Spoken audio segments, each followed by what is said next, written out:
Bomb's going down with about 10 seconds to go. You're finding your frags and holding the CTs off. They're not even getting close to denying it. You know you've done a very good job in that regard. Nitro, great shots from him. It was about 5 seconds they went for the plant, so actually it was a little bit dicey for them, but they win the round. That was a convincing one.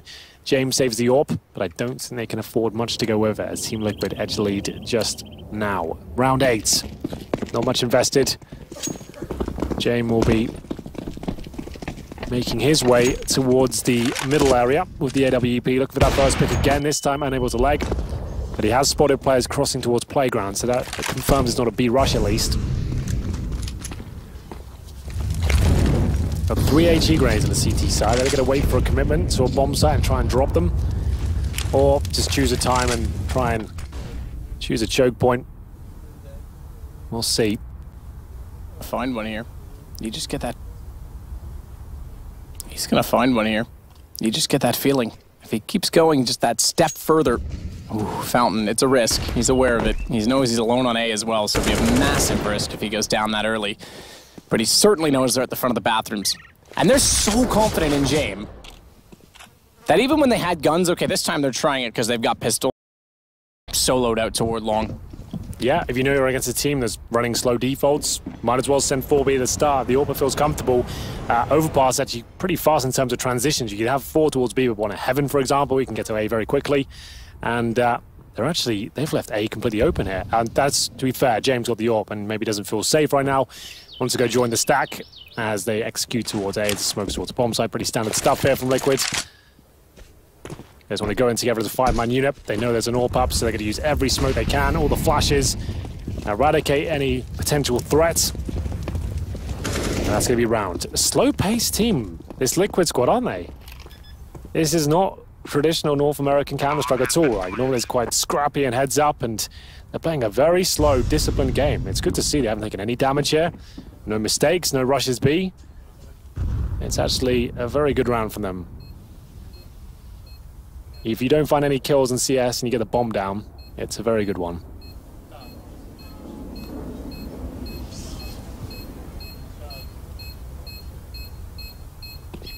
So this is Liquid with 5 rounds.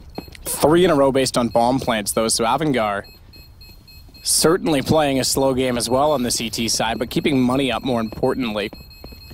And a lot of that probably, frankly put, has to do with the fact that they just want that op in James' hands. They want him to constantly have one because they know that that, like we talked about, is going to be the advantage they have over Liquid. So don't be surprised at all if that just becomes part of the strategy. Just keep the op up at all costs. Well, they managed to get them 3 rounds. Can they find much more? Liquid starting to establish himself financially. Stewie 2K enters this round with around 9,000. He's going to finish it with 7K, but that's 2 buys in hand really on the T side.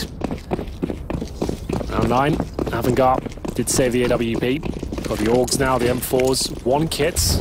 Not the best utility setup. So we're just waiting for the incendiary towards shore, but that's not come in.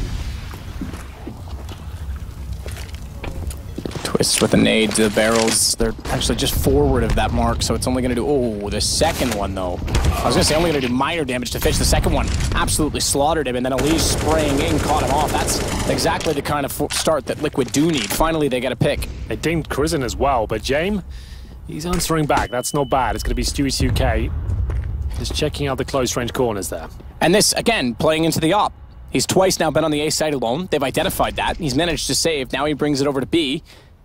And he gets a pick with it. Nitro, see if he's come up with exactly the answer to that. Okay, you want to try and keep that off dynamic, you want to try and play it over toward B. He'll start taking the bathrooms. James gonna rotate. Oh, he looked like he was going to rotate. And it wouldn't surprise me, see him get a pick at B.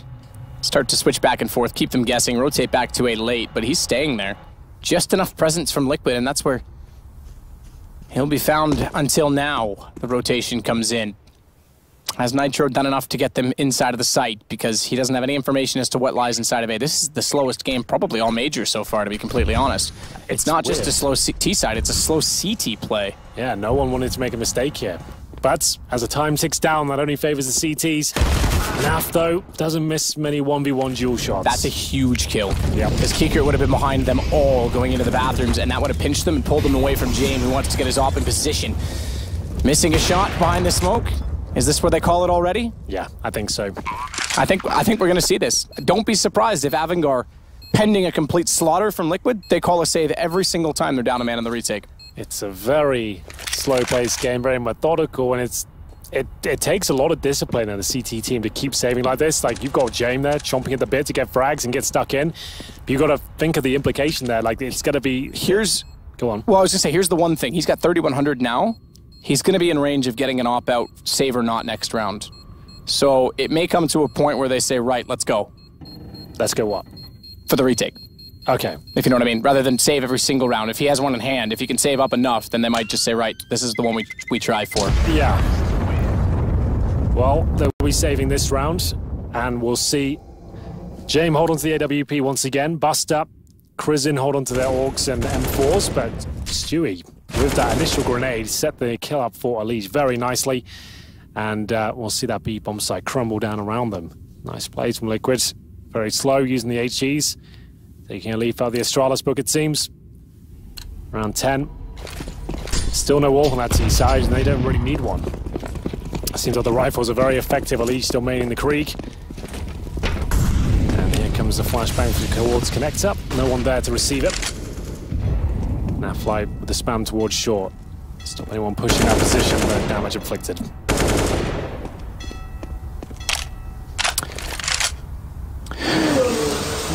Still working down.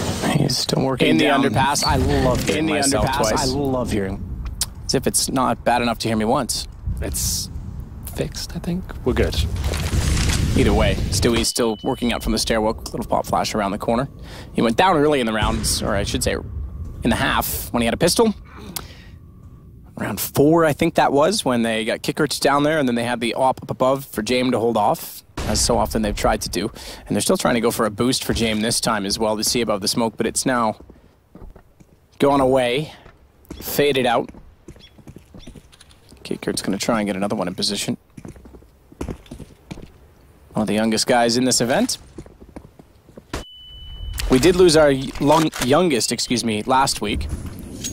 Paul Brolan. Yes. He seemed quite distraught with that result as well. First major, wanted to prove himself and couldn't get out of the first stage. It was very sad to see. But again, down to 25 seconds here before the execution. It's so bizarre from Liquid, but it's working for him. It's working, yeah. But again, this is like a CIS approach from the North Americans. Good spray from Kicker. He gets 2. Flash certainly helped him in doing so. That'll be an assist for, I believe, Fitch, who threw out the first one. He's going to swing out himself, but Naf's got that back, and he found Crizin beforehand. Bomb to go down again on 6 seconds. They're timing it to perfection. Is this what the challenge is? Is this maybe not just playing into AVANGAR? Is this not situational? Maybe they are trying to become very slow, as you say, bringing in a Dren. Trying to change things up to catch off Astralis. If you think about it, you break it down. If you can be efficient with this and you've got it down to a T, your idea is to bait out all the utility you can right until that last few seconds, and you're planting with an open, clean bomb site. You've dropped your utility, and at that point for the retake, they've got nothing left. It is absolutely a viable strat. That's why we saw it for so many years. In the earlier stages of CSGO, like you said, Na'Vi, most famous for running the clock right down, but this, with the firepower Liquid have as well, it's quite a daunting prospect. But obviously, we haven't seen it go horribly wrong yet. It's until you start seeing them have the games where they start losing to a timeout 3 rounds in a row, that you start to question its longevity overall. But it's 7-3 now, and it's AVANGAR who continue to save weapons. They've got double orbs going to this next round after losing 5 in a row, all to explosions. They've just saved so many weapons. They will actually have 2 orbs going into this one, and residual cash as well. Yeah, I mean, it's very evident that AVANGAR is trying to use exactly this tactic to try and get James to be the difference at this point in time. See if the AUGs can make a difference. They did early on. Liquid, this is why I question if we're going to see this throughout the whole event. First off, it's overpass. You can certainly play it slow because the CTs kind of have to use utility and play aggressive. So that favors it. But also, they slowed it down at exactly the time that AVANGAR was getting opening picks, and now they're winning out the rounds because they're getting information. I'm curious if this is an adaptation or if this is just the new style. Team Liquid, I reckon they'll, after this time out, they have like a rush B or something like that. They do just completely start saying, you know what, we're going out of this default, we're going to change the pace up. It won't be towards B, but it looks like it might be a B split eventually. We'll see which way it pans out. a change of pace at this point would be a lot of fun, as James does get the first kill. That's Nitro going down much earlier on. But now they know the ops on the off-site, back on A, because he's been trying to be dynamic and catch them off. They tried to go on B as a result of it, but Naf making contact does not have a leash anymore. He still is able to force Fitch out. He's lost Twist as well, but pushing through. Inside of this smoke, he gets Crizzen. He's not done. Still, he's going to go aggressive. It's Naf versus James. The man who pulled things back for Liquid and the man who started it for AVANGAR, and they're both rotating this off to A. Smart from James. He'll hold to window. This is the fastest to get the A site, and he can still see B and has the advantage with that weapon. But Naf is going to take the time he needs to win out this round. What an opposite affair that was. We go from pretty much every round going 1 minute and 50 seconds, before the bomb goes down, to this one just being explosive. Well, AVANGAR called the timeouts. That's when you know they're adapting to what you're doing, right? They're going to start changing things up, so you want to throw a bit of a spanner into the works, and so far, so good. HP not really an issue for Naf here against the